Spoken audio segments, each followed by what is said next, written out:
Kitang-kita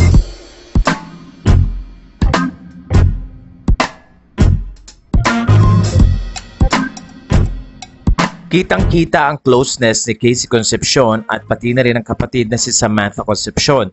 Ayon kasi kay Casey, ito ang start na kung saan nga ay makakapag-build siya ng maraming memories kasama ang kapatid. Kaya naman ayon sa mga fans, sulit ang Christmas Day na isinelebrate ni Casey kasama ang kanyang daddy na si Gabby Concepcion at ang kapatid na si Samantha at si Savannah na nangyari nga ito sa Amerika. Makikita rin na very sweet silang dalawa at pinagsaluhan ng coffee pati na rin ng food at mukhang pati na rin ang shopping.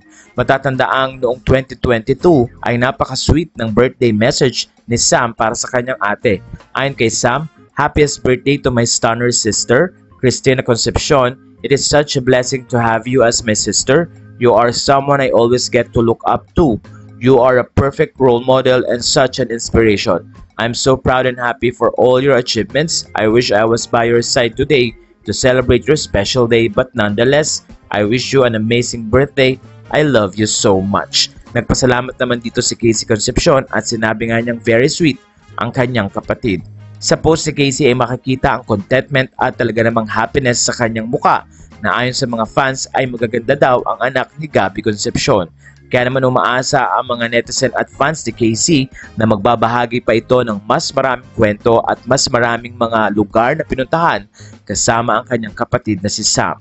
Nag-comment din si Sam sa nasabing post ni Casey at sinabi nga ni Sam ang ganito, "Holidays together." Makikita rin sa mukha ni Sam na masayang-masaya siya na makasamang muli ang kanyang ate na kung saan ay talagang nilulook up to niya. Kaya naman ayon sa mga fans, bagay na bagay ang pagsasama ng dalawa at very happy din sila dahil total bonding talaga ang nangyari dahil for the first time ay nakasama nga ni Gabby Concepcion si Casey sa Christmas na ito. Matatanda ang mismong si Sharon Cuneta ang nagsabing matagal na panahon na hindi nakasama ni Casey ang kanyang ama sa mga pagkakataong ganito. Kaya naman sobrang saya ni Casey na makasama ang kanyang ama pati ang mga anak nito.